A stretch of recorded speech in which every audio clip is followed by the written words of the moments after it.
हा एका हुकुमशाहीच्या उंबरठ्यावर उभा आहे आणि या देशामध्ये अघोषित आणीबाणी लागलेली आहे।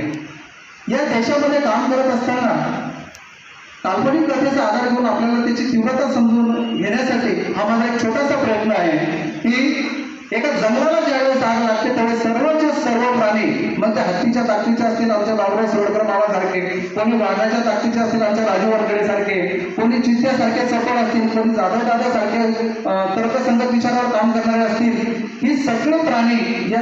पेटलेल्या जंगलातनं आगीतनं स्वतःचा जीव वाचवण्यासाठी स्वयंवर पडू लागतात। शेजारच्या नदीतनं त्या चोचीची पाणी भरते आणि त्या जंगलावर शिंपडण्याचा प्रयत्न करते। त्यावेळेस एक हत्ती तिच्या जवळ येतो आणि म्हणतो चिवताई जंगल पेटलं आहे,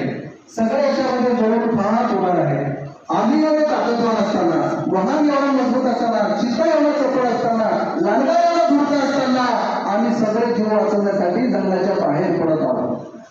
तुझा जीव केवढा, तुझी चोच केवढी, त्या चोचेत पाणी किती बसल आणि त्या चोचेने हे जंगल भिजेल का, तुला काही खात्री किंवा शाश्वती आहे का? त्यावेळेस तुझे दादा बरोबर आहे, मी तुमच्यावढी उंच नाही, तुमच्यावढी मोठी नाही, तुमच्यावढी ताकदवर चपळता माझ्या अंगात नाही, परंतु या जंगलाच्या आगीचा भविष्यामध्ये ज्यावेळेस इतिहास लिहिला जाईल त्यावेळेस माझं